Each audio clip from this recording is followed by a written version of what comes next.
Hello everybody, this is GM Jesse Kraai, and today I'd like to talk about the Greek gift, which is sometimes also called the classical bishop sacrifice. And so what I'm going to do is talk about first just the preconditions and mechanism of this sacrifice. And the thing I really like about this sacrifice is, of all the sacrifices in chess, it's probably the one that occurs the most, and it has a very specific mechanism behind it.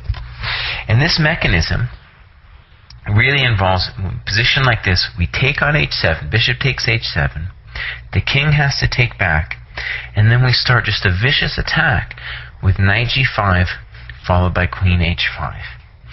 And this is so well known to advanced players that they see this kind of sacrifice coming long in advance.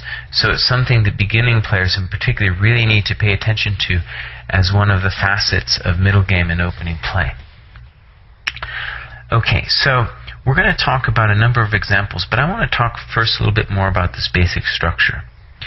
So when we take on h7 and we hit him then with knight g5, there's going to be all kinds of particular circumstances, as you can easily imagine. Black's going to have his pieces in certain places, and we're going to have our pieces in certain places. So let's just talk about things that would be nice for us to have. First, one nice thing would be for us to have a pawn on e5. Okay, so for example, when we play bishop h7, king h7, knight g5, and he goes back, say king g8, when we play queen h5, we'd like to stop a knight, for example, say his knight's on d7, from going to f6. So the pawn on e5 stops any piece from coming to f6. Also, when the king starts running after bishop h7, king h7, knight g5, say for to king g6, the pawn on e5 will control f6, and that will be important in our attack. Let's look at another piece that would be useful. It's the bishop on c1, anywhere on that diagonal, really. And notice how it controls both g5 and h6. Sometimes, for example, the bishop will protect the knight when it goes to g5. And that's very important. Imagine there's a queen on d8. So we are going to need some protection when our knight goes to g5. Also, the bishop on c1 will make black's king very uncomfortable if it wants to go to g6, or excuse me, to h6 after we play knight g5. The other thing that's very useful in this position is to have a rook on e1. We'll see sometimes the e-file opens up, and other times our rook can do a swing, going from a rook lift from like rook e3 or rook e4, and then over. Okay, so let's move now to our first concrete example. So here's a position that can be considered ideal for white, really. All the preconditions are met for white to make the sacrifice. And so let's take a look at how it would work in some concrete variations. So bishop takes h7, king takes. Now, let's talk about this actually. He could go, of course, to king h8. Anytime we play the sacrifice, he can go to h8. But he's lost a key defender in this pawn on h7. And if nothing else, we can just go back to anywhere along this diagonal, and next move play knight g5 and queen h5 with a huge attack against the black king.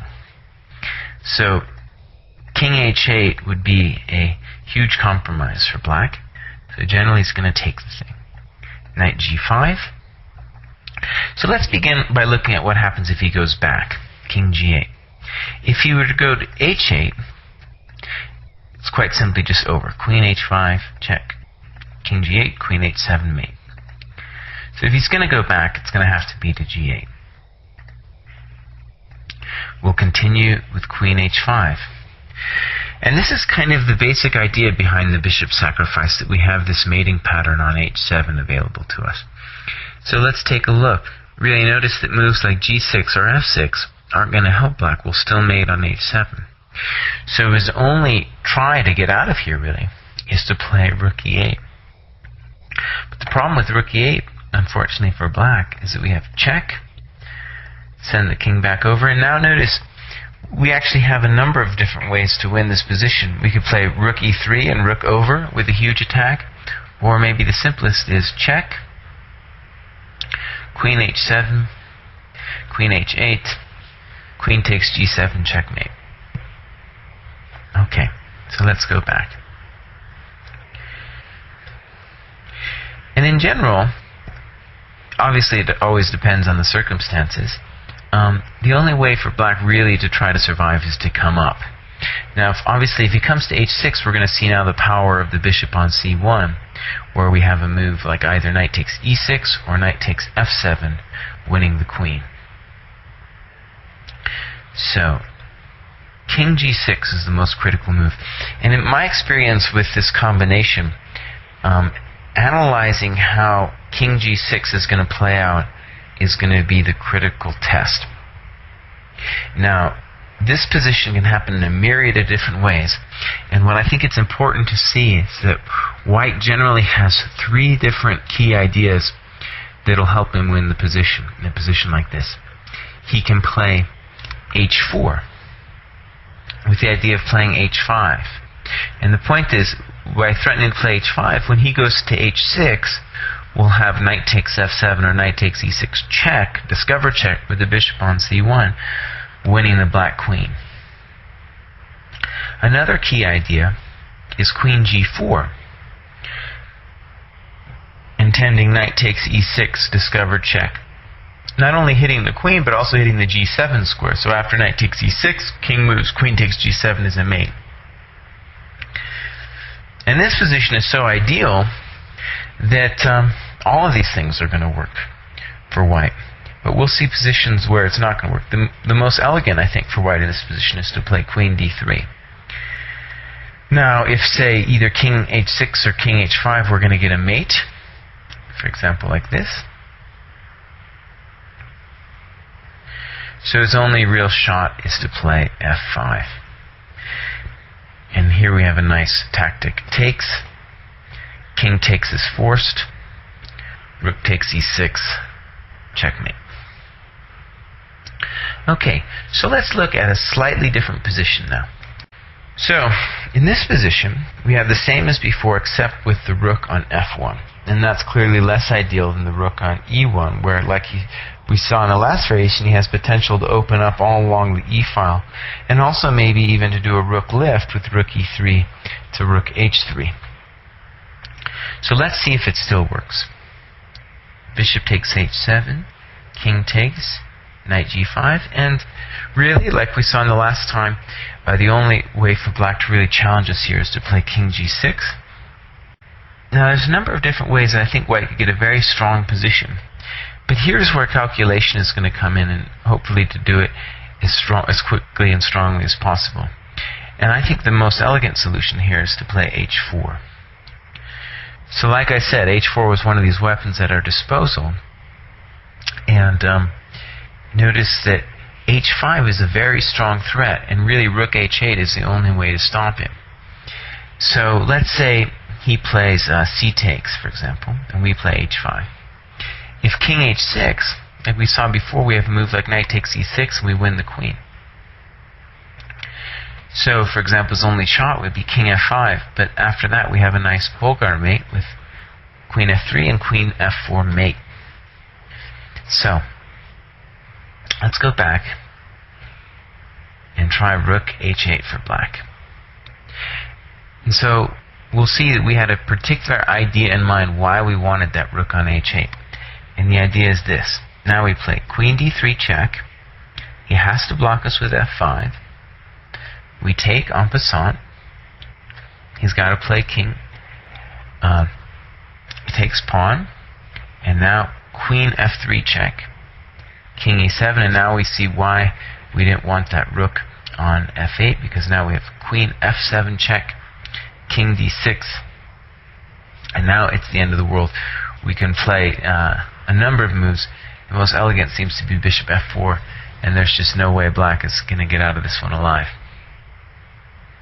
Okay, so let's go back and look now at another example. So let's look at a classical bishop sacrifice that arises from an opening trap. And this is the kind of thing that beginning level French players will fall into quite often. Let's say white just plays naturally. And he plays this 2 knights variation, knight f3, which might be good or might be bad. In any case, it's not totally illogical to develop the knight. And a French player, really, when they have some experience with the sacrifice, and after they've been beaten down by it several times, they'll generally find the move bishop e7 if they're going to castle. Maybe c5 first would be the best move, but if they're going to develop it, they'll put it on e7. And one of the points is that good bishop will control the g5 square and prevent this bishop sacrifice from happening. But let's say he makes a mistake and plays bishop b4.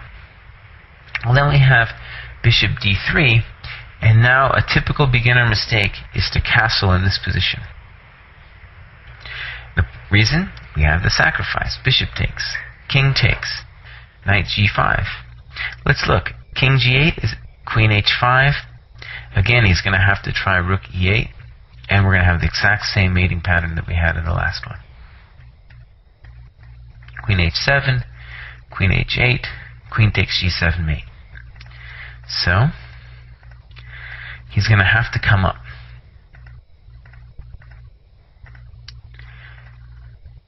King g6, and now h4. And now notice, this is kind of a funny thing, is that even though a rook isn't in the e1 position on h1, it's very strong as well. And now there's absolutely no way for black to stop us from playing h5, at which point he'll have to go to h6 and the game will simply be over. So, let's look now at a different opening variation, one that's designed to play essentially the classic bishop sacrifice. So, in this one, it's a rather barbaric way of playing for white, and I faced this myself as black playing the French, and it can be rather unpleasant. Knight df3. So it's this huge, like, barbaric wall of pawns that he's created. He doesn't really care. He doesn't seem to care about his development. But really what he's doing is he's exploiting the fact that in the French, white has a lot of space and power on the king side. And part of that power in the king side is going to arise just from the threat of the bishop sacrifice. So let's look at a level of play here which is actually quite strong, and how this can happen even if black is making good moves. Let's say pawn takes pawn, pawn takes pawn, check. Well, now, good move for white is actually play king f2. It looks ridiculous, but white is saying, I am the master of the king side. Let's take a look. Castles, bishop d3. Okay, so here's our first instance of the threat of the bishop sacrifice. Notice, too, that the fact that the pawn on f4 is on f4 and breaking the scope of the bishop isn't that big of a deal for the bishop sacrifice, because if you just imagine now, bishop takes h7, king h7, knight g5, if the king does go to h6, we're just going to play f5, pawn f5, and open up that bishop, and there's no way black's going to be able to survive that. So let's say black is a reasonable player and plays bishop e7. Okay, so he's stopping the knight coming to g5. Well, then what white can do is be, again, extremely barbaric and play h4. So it seems like he's neglecting all of his opening precepts of development, but really what he's trying to do is he's trying to develop the rook on h1. And so the idea now is that if you play a move, let's say like knight b6, which seems logical enough for a French player, then what's going to happen to you is we'll still take. King takes, knight g5, and it's the end of the world. The point is that now when you take the knight, my rook is opened, and we have it's basically mate in a couple moves. For example, king g8, queen h5, f6, g6. Queen h8 can't be stopped. And this is a very typical idea in the bishop sacrifice, to use this rook on h1 as the replacement piece for the knight on g5. It's usually the knight and the queen, and with what we're trying to do with h4 is create a new helper for the queen, since black has the defensive piece on e7. Okay, and if he comes up, it's going to be mate very quickly with h5. So let's take a look at how play could go if black plays a little bit more reasonably. Black's best move here, I think, is f6. Makes sense. He's protecting g5 with the pawn, and the rook is beginning to open itself up onto the white king. Let's say knight e2 is a good move. Now you might say to yourself, well, look, doesn't this block the scope of the queen? Well, it does, and that's sad and all, but white really has the idea of carrying out this sacrifice in a very long-term manner. He's aiming for that king, and he's basically, his strategic idea is that black won't be able to hold him back indefinitely.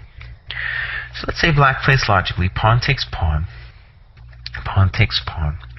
And here I think black has to be very aware of the dangers in the position. To my mind, black actually should be so afraid of the sacrifice that he should immediately kind of go for broke and play knight takes d4.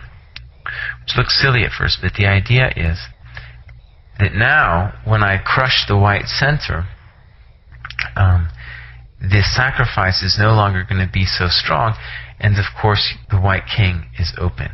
And by taking the pawns off of d4 and e5, I have hopes of activating my bishop on c8, and my bishop on e7 is becoming very strong as well, because it can go to both d6 and c5. But this is a totally unclear position. White can play this way. And it would take a lot of courage for black to play that way. Maybe not even courage, but an awareness of the danger. Let's take a look at how play could develop if black does not do anything dramatic. Queen b6, threatening knight takes e5. So white plays boldly king g3. Again, his philosophy is that white owns the black king side. Well, what should black do? He's all bottled up. Very hard to say. So let's say he plays a5, trying to play a4 and a3 to open his rook. Knight f4, here it comes. It's very strong. Now, the only way I found to defend here was maybe rook f7, and now taking on e6 wouldn't be so hot, because I could do a counter sacrifice with knight takes e5. But black thinks he's got it all covered, but here it hits him. Bishop takes h7, and the game's essentially lost for black.